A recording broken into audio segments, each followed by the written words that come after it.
বিসমিল্লাহ। আসসালামু আলাইকুম। আজকে আমি কাঁচকলা দিয়ে ইলিশ মাছ দিয়ে রান্না করব। আমি কাঁচকলাটা সিদ্ধ করার জন্য পানিতে একটু হলুদ দিয়ে কাঁচকলাটা সিদ্ধ করে নেব। আমার কাঁচকলাটা সিদ্ধ করা হয়ে গেছে, এখন আমি উঠিয়ে নিব।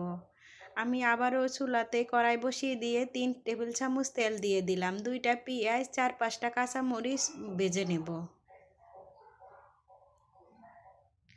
আমার পেঁয়াজ কাঁচামরিচ ভাজা হয়ে গেছে, এখন আমি 1 টেবিল চামচ আদা রসুন বাটাও ভালো করে ভেজে নেব। আমার আদা রসুন বাটা ভাজা হয়ে গেছে, এখন আমি গরম মশলা দিয়ে দিলাম। স্বাদ মতো লবণ 1 চামচ, জিরার গুঁড়া 1 চামচ, হলুদের গুঁড়া 1 চামচ, মরিচের গুঁড়া 1/2 চামচ, ধনিয়ার গুঁড়া দিয়ে আমি ভালো করে মশলাটা কষিয়ে নেব। মশলাটা আমার কষানো হয়ে গেছে, এখন আমি মাছটা দিয়ে দেব। আজকে মাছ আমি ভাজবো না, মাছ কষিয়ে রান্না করব। আমার মাছটা কষানো হয়ে গেছে, এখন আমি মাছটা উঠিয়ে নেব।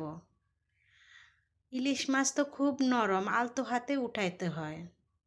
আমার মাছটা উঠানো হয়ে গেছে, এখন আমি আলুটা দিয়ে ভালো করে কষিয়ে নেব।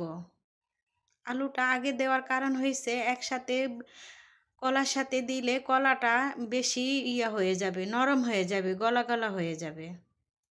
আমার আলুটা কষানো হয়ে গেছে, আমি এখন সিদ্ধ করে রাখা কাঁচকলাটা দিয়ে দিলাম। আমার তরকারিটা কষানো হয়ে গেছে, এখন আমি পরিমাণ মতো গরম পানি দিয়ে দিলাম। গরম গরম পানি দিয়ে আমার তরকারিটা বলক আইসা পড়ছে, এখন আমি ইলিশ মাছটা উপর দিয়ে সাজিয়ে দিলাম।